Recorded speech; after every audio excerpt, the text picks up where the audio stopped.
Hola amigos, ¿cómo están? Bienvenidos a un episodio más de estas Chef y Aventuras y espero que su domingo vaya transcurriendo de la mejor manera, ¿no? Bueno, hoy vamos a platicar un poco sobre un asunto que tiene que ver con el nombre de los platos y vamos a irnos un poquito a la historia, ¿no? Cuando yo empecé en esto a mediados de los ochentas, pues en aquel tiempo yo inicié en la hotelería y pues la mayoría de los restaurantes de especialidades de los hoteles pues eran de corte francés. Entonces el modelo francés pues estaba muy arraigado en México, en la hotelería y en general en la gastronomía.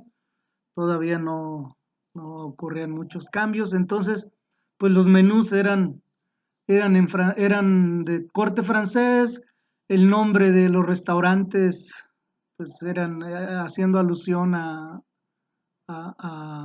nombres franceses. Recuerdo el Concord, el Fiesta Americana, este, entre otros, ¿no? Me tocó trabajar en el Baccarat, por ahí con el chef Rafael Carrillo, Rodolfo Rodríguez, que venían por ahí del Crown donde yo inicié. Y Rodolfo era el chef, aunque no era francés, nomás parece, era el chef del restaurante de especialidades del Crown Plaza en Jacarandas, ¿no? Entonces, pues de entrada yo me tocó vivir esa época y de eso les voy a platicar, ¿no? Entonces, esta sección pues es el personaje y su plato. Y vamos a platicar cómo en el pasado pues era común o antes de los años 70, ¿no? Con la cocina muy clásica, el nombre a los platos se les adjudicaba de una manera muy diferente a como lo hacemos en la actualidad, ¿no? Había tres maneras por las que se adjudicaba el nombre a los platos. Uno era, pues, se lo dedicaban a los ricos aristócratas o a los gobernantes poderosos en el poder, esa era una. También era como un signo de añoranza, ¿no? De lo que había pasado después de la Revolución Francesa, pues no sé, a la duquesa, a la Montmorency, a la Chantilly, etcétera, ¿no? Y la otra, que es la que vamos a tratar aquí, es se manifestaban en homenaje del cocinero a personas ilustres como pues pudieran ser artistas, escritores, etcétera, ¿no? Y de esos hay pues muchos ejemplos. Yo recuerdo en los menús de aquella época como el Chateaubriand era un plato que no faltaba en ningún menú francés, ¿no? Era un filete de res, así en una cañita que se servía en una tabla y era para compartir dos personas en la mesa, ¿no? Entonces, pues ese es un poco el tema de hoy, el personaje y su plato. Y vamos a hablar de un personaje y de un plato que creó el chef Escoffier.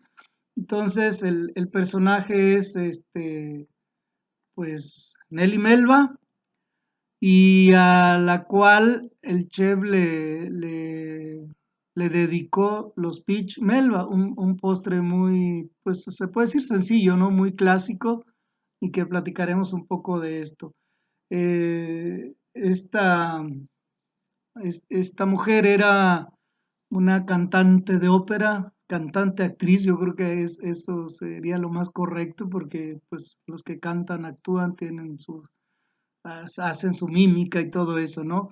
Ella era australiana, nació en Melbourne el 17 de mayo del 1861 y murió en Sydney el 23 de febrero de 1931. Entonces fue muy contemporánea de Escoffier. Escoffier por ahí falleció en el 35. Entonces, bueno, de ese plato vamos a platicar aquí. Ah, el- este, este postre, como les comentaba, lo inventó Escoffier y lo inventó en el Hotel Savoy de Londres. en 1894. Esto se sabe pues, porque en su biografía se menciona todo esto, ¿no? Entonces, al no ser un personaje tan viejo y ser un personaje relevante en la gastronomía mundial, pues evidentemente los datos son fáciles de corroborar y a diferencia de otras historias referentes a los platos en donde no hay una seguridad y hay muchas historias paralelas, pues sí se puede corroborar de una manera verídica, ¿no? Entonces, este plato fue creado en el Hotel Savoy en Londres en 1894. Y este y pues desde entonces se convirtió en un plato famoso, en un plato es un plato clásico que a lo mejor ya no está en las cartas de los menús, pero bueno, está en la historia y ahí está y lo estamos mencionando el día de hoy.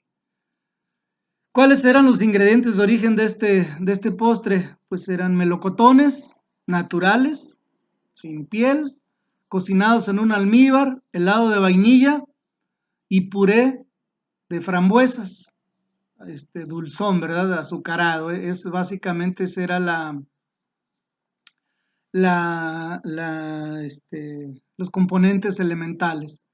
Entonces la historia se desarrolló más o menos así. Ella estaba en Londres, estaba pues con la obra, una obra de Wagner en el Covent Garden y se dice que pues ella tenía un romance con el duque de Orleans y que este personaje se alojaba en el Savoy y pues escogiera el chef de esas cocinas, ¿verdad? Entonces, pues todos los elementos se dieron para que ocurriera el nacimiento de este postre. Se cuenta que este duque organizó un banquete en el hotel para pues el reparto de la obra y también se cuenta que el chef era gran admirador de esta soprano. ¿Qué tan cierto es Bueno, pues se cuenta en su biografía, pues vamos a pensar que es así, ¿no? Y él se inspiró en el cisne que aparece en en el primer acto de la obra, ¿verdad? Un cisne que era arrastrado por ahí por un personaje de la obra, y él se inspiró en eso para montar un postre en un cisne de hielo que abrazaba con sus alas un cuenco de cristal en donde estaba el postre servido, ¿verdad? Y no era un postre nuevo, era un postre que ya se servía ahí, pero se llamaban los melocotones Alejandra y estaban bautizados así en honor a la esposa del príncipe de Gales. Pero la salsa no era de frambuesa, era de fresas. Entonces, bueno, en origen se sirvió así, con salsa de fresas en lugar de frambuesas. Y bueno, ¿qué pasó? Este, pues sí, se comió el postre la chica esta y pues hubo aplausos y ya saben, ¿no? Pero cuando el chef probó el postre se dio cuenta que se sentía muy ácido el tema de de las fresas. Y al día siguiente del banquete, la mujer esta pidió pues algo para comer antes de la actuación. Y después de que comió, Escoffier le volvió a montar el plato, ahora con el puré de frambuesas endulzado. Y le envió a la cantante una nota, y haciéndole una pregunta, ¿está mejor así? ¿O qué opinas de esta nueva presentación? Algo por el estilo, ¿no? Y la respuesta de la mujer no se hizo esperar, y le echó muchas loas, dijo, está fabuloso, está riquísimo, incomparable, y preguntó cuál era el nombre de esa receta.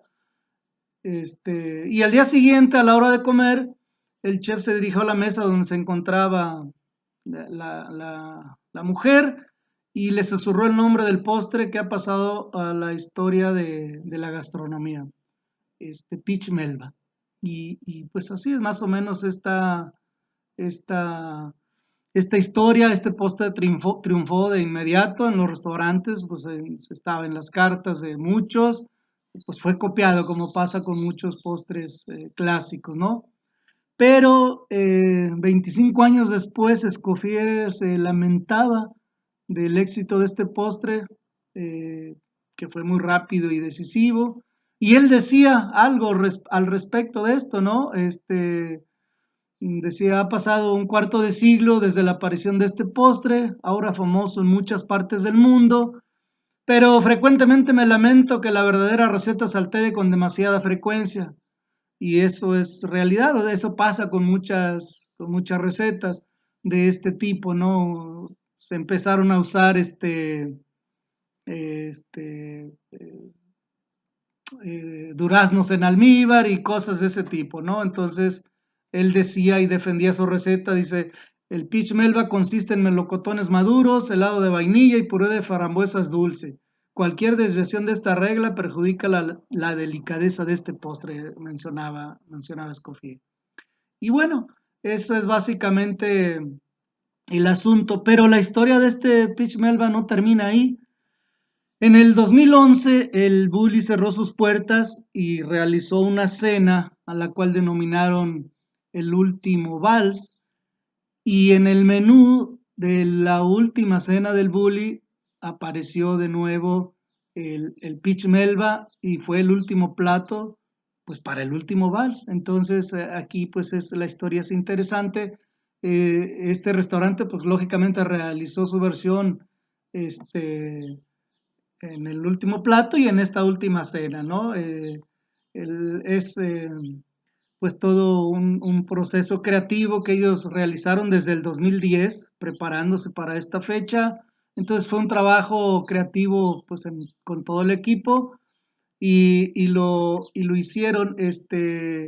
Hay un video en YouTube si ustedes lo quieren buscar, por ahí se los voy a poner también en el canal, en donde este proceso está desde la creación hasta el servicio del plato, está muy interesante.